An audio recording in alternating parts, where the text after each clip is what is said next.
ఇప్పుడు login name, login status, అట్లనే change password, ఈ 3 కంట్రోల్స్ ఎలా వర్క్ అవుతాయో చూస్తాం. మరి ఇక్కడ సీక్రెట్ అనే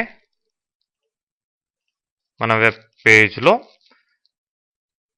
లాగిన్ నేమ్ని అట్లనే లాగిన్ స్టేటస్ ఈ 2 కంట్రోల్స్ని తీసుకుంటాను. బై డిఫాల్ట్ లాగ్డ్ అవుటా లాగ్డ్ ఇన్నా అనేది మీరు సెలెక్ట్ చేసుకోవచ్చు వ్యూకి. అట్లనే లాగిన్ నేమ్ ఏంటి, యూజర్ నేమ్ మనకి డిస్ప్లే అవుతుంది. అయితే మీరు ఇప్పుడు దీన్ని రన్ చేసి చూడండి. ఈ పేజ్ని రన్ చేయగానే ఇటు లాగిన్ ఫామ్ ఓపెన్ అవుతుంది. మరి ఇక్కడ ఐడూసాఫ్ట్ 6 అని ఇస్తాను, పాస్వర్డ్ కూడా ఇచ్చాను. మరి లాగిన్ అంటాం.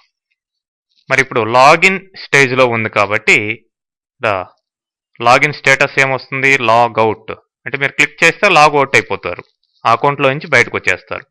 మరి యూజర్ నేమ్ ఏంటి, ఐడూసాఫ్ట్ 6 అనేది యూజర్ నేమ్. మరి లాగ్ అవుట్ అని క్లిక్ చేయండి, సో బయటకు వచ్చేస్తారనమాట.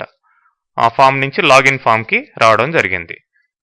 మరి అట్లా మీరు లాగిన్ స్టేటస్ని మెయింటైన్ చేయొచ్చు.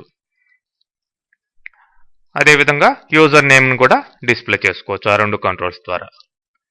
మరి వాటికి సంబంధించిన ప్రాపర్టీస్ కూడా మీరు ఆ యొక్క అపీరియన్స్ ఇవన్నీ మార్చేదానికి ప్రాపర్టీస్లో మీరు నంబర్ ఆఫ్ సెట్టింగ్స్ మీరు చూడొచ్చు.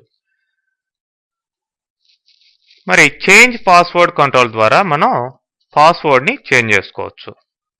మరి మనకి సెక్యూర్డ్ ఏరియాలో అంటే ఈ సీక్రెట్ ఫైల్స్ అనే డైరెక్టరీలో నేను వెబ్ ఫామ్ని క్రియేట్ చేస్తున్నాను. దానికి pwd చేంజ్ అని నేమ్ ఇచ్చాను. మరి ఇందులో నేను చేంజ్ పాస్వర్డ్ ఈ కంట్రోల్ని ప్లేస్ చేయడం జరిగింది. మరి ఇక్కడ చూడండి, పాస్వర్డ్ అంటే old password, new password, confirm new password, ఈ 3 ఫీల్డ్స్ మాత్రం రావడం జరిగింది. మరి యూజర్ నేమ్ రాలేదు. యూజర్ నేమ్ రాలేదు అంటే మీరు ఇప్పుడు సెక్యూరిటీ ఏరియాలో ఉన్నారు కాబట్టి ఈ పేజ్ని రన్ చేసినా కానీ ఫస్ట్ లాగిన్ ఫామ్ ఓపెన్ అవుతుంది. సో మీరు కరెంట్ యూజర్లో ఏ యూజర్లో అయితే ఉన్నారో ఆ యూజర్ యొక్క పాస్వర్డ్ చేంజ్ కావడం జరుగుతుంది. చూడండి,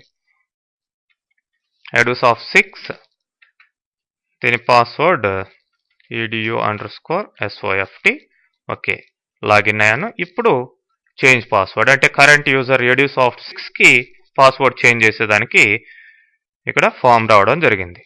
సో న్యూ ఓల్డ్ పాస్వర్డ్ ఇస్తున్నాను, edu_soft. మరి న్యూ పాస్వర్డ్ edu_soft2 అని ఇస్తాను, edu_soft2. Okay, change password. So continue అంటే ఏ పేజ్కి డైరెక్ట్ కావాలి అనేది మనం స్పెసిఫై చేసి ఉండాలి. మరి ఇక్కడ ఏ పేజ్కి అనేది మనం ఇవ్వలేదు. మరి దానికి మీరు ప్రాపర్టీస్లో ఇక్కడ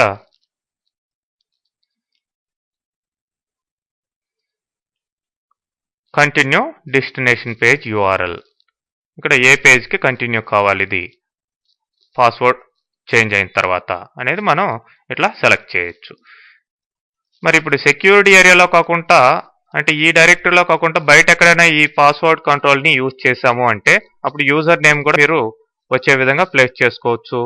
మరి ఆ యూజర్ నేమ్ వచ్చేదానికి మీకు డిస్ప్లే యూజర్ నేమ్ ట్రూ అని ఇచ్చినట్లయితే ఇప్పుడు చూడండి ఈ కంట్రోల్కి యూజర్ నేమ్ కూడా రావడం జరిగింది.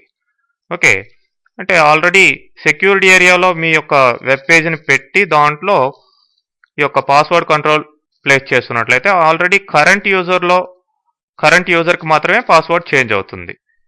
కాబట్టి మీరు యూజర్ నేమ్ తీసుకోవాల్సిన అవసరం ఉండదు. మరి అట్లా కాకుండా బయట ఎక్కడైనా అంటే ఈ డైరెక్టరీలో కాకుండా బయట మీరు యూజ్ చేసినట్లయితే ఈ పాస్వర్డ్ కంట్రోల్ని అప్పుడు మీరు ఈ యూజర్ నేమ్ని తీసుకోవాల్సిన అవసరం ఉంటుంది. ఓకే, నెక్స్ట్ మనం నెక్స్ట్ సెషన్లో పాస్వర్డ్ రికవరీ అట్లానే లాగిన్ వ్యూ ఈ కంట్రోల్స్